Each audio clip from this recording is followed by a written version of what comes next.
Hello crafty friends, welcome to part 2 of our series on ink pads. Today we're going to be continuing to focus on distress oxides and we're going to look at how they act with water. So in the last video we looked at blending, smushing, spattering and swiping.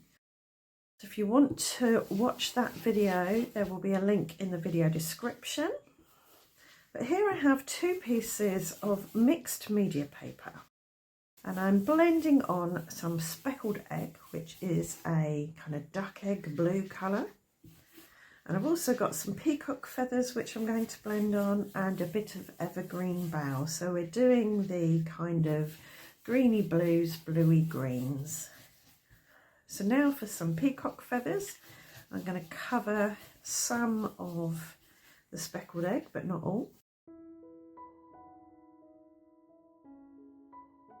Now for evergreen bough, I'm not bothering to clean my brush between colours because they're all fairly similar. This one's a bit more of a greeny green. I will clean it now because I want to go in with the speckled egg again. So for my first technique today, I'm going to do spritzing or splattering with water and leaving to dry on its own. So I'm going to give this a little spritz with my sprayer and I'm also going to spatter on some larger drops of water with a wet paintbrush, and I'm going to put that to one side and let it dry naturally on its own. I've chopped the other piece in two so I can do two little techniques on it. Again, I'm going to spritz this with a bit of water and spatter on some from my paintbrush.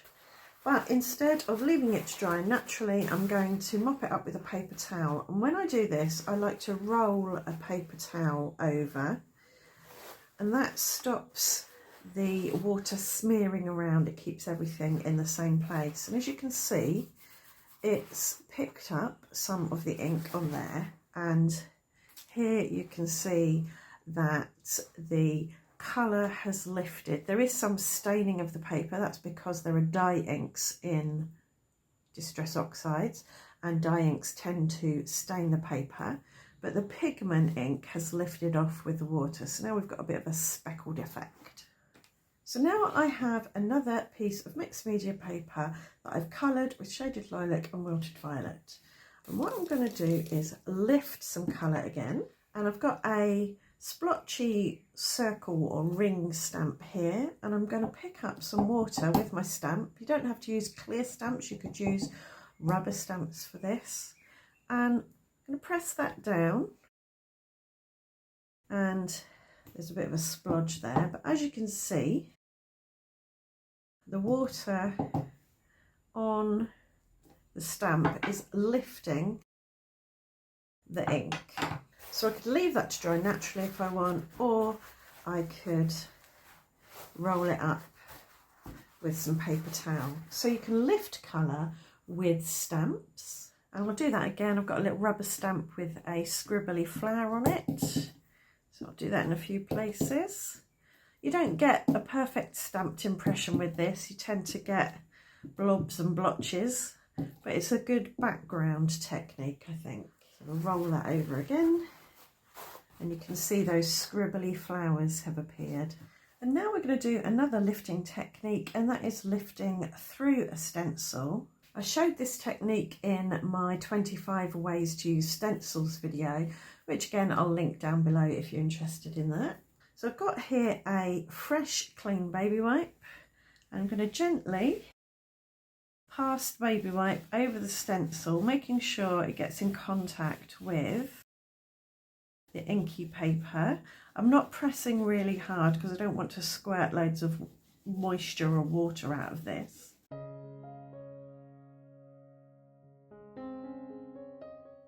So now you can see the pattern of the stencil there that's been lifted off using the baby wipe. I'm going to do the same thing again, but instead of a baby wipe, I'm going to use a clean microfiber cloth that I'm going to dampen ever so slightly with a mist of water. This has just got less moisture on it than a baby wipe, but it will still lift the colour. And if you want, you can give it a bit more of a spritz if it's not quite lifting enough colour. And you can always peel the stencil back to see how it's going. So a little bit more dampness on here, I think.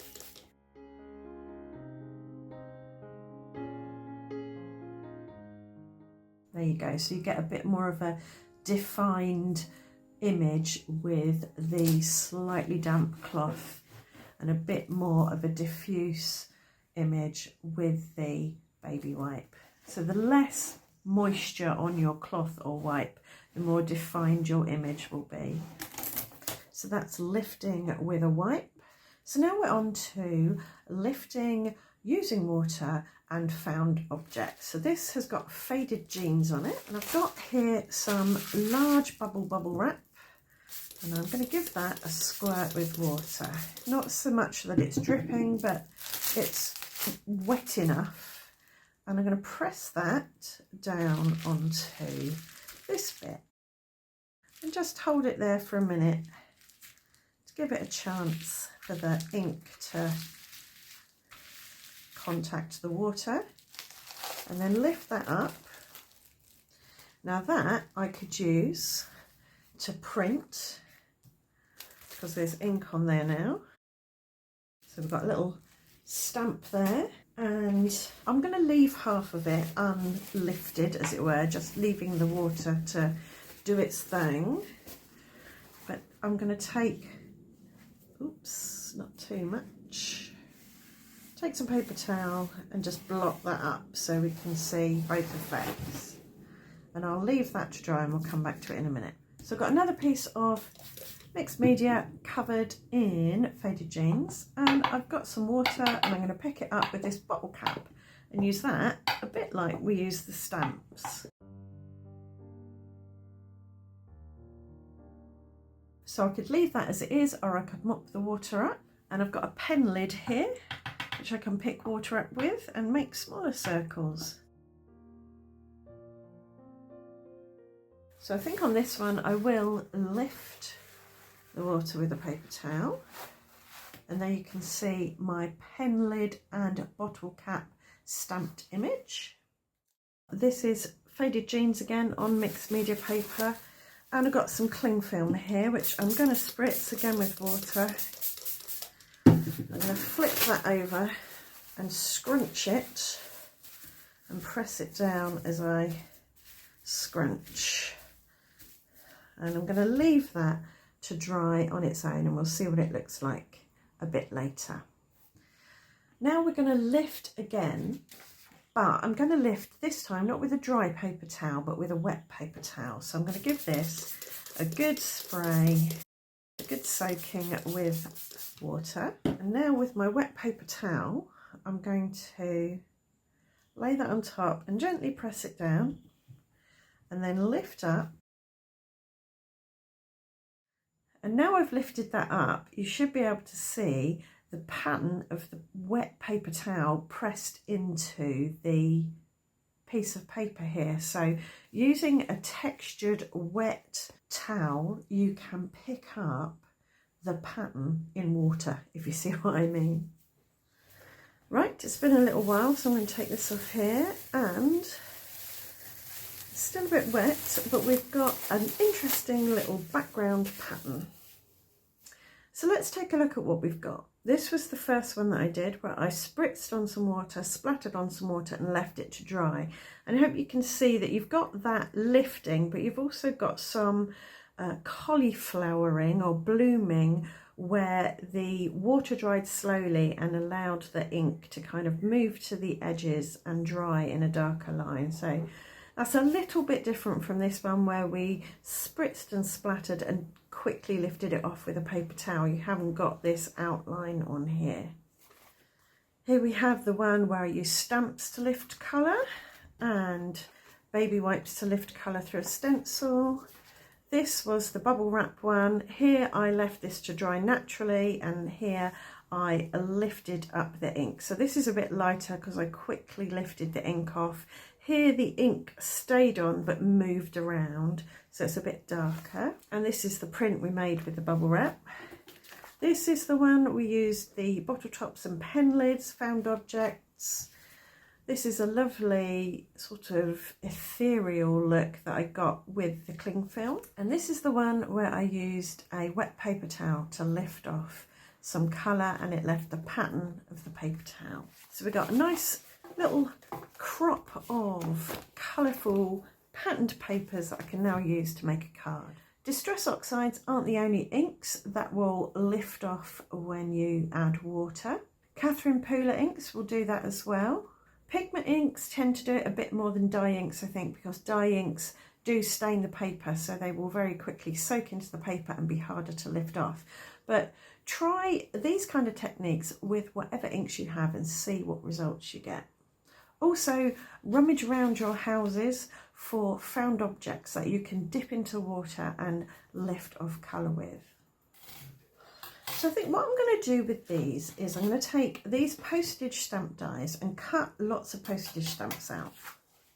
So when I've done that, I will be back. So here we have some postage stamps. This was the one that I cut from the wet paper towel. And I'm going to ink up this rubber stamp, the scribbly flower one, in black ink. This is just the Memento Tuxedo black ink, and stamp on my stamps.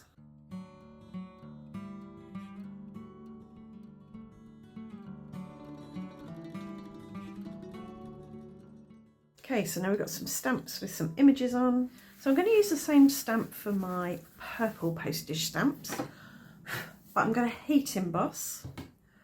So I'll stamp on those in the same stamp in the Versamark ink. And I'll carefully put these into my gold. And now I'll heat these with my heat tool. So now I've got some teal and black ones, some purple and gold ones, and I'm going to use these, the ones that I did with the bottle top and the pen lid. Right, I'm thinking a row of purple, blue and teal.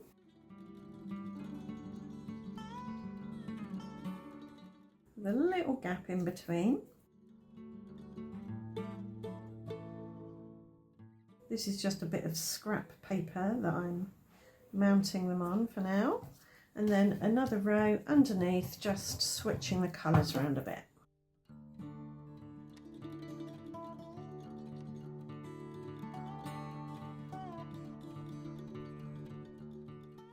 And I'll trim this little panel out with my guillotine.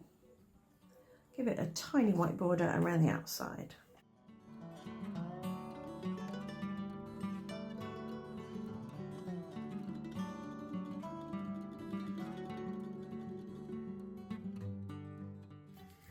So now I'm going to stick this down to the front of a 5x7 card blank.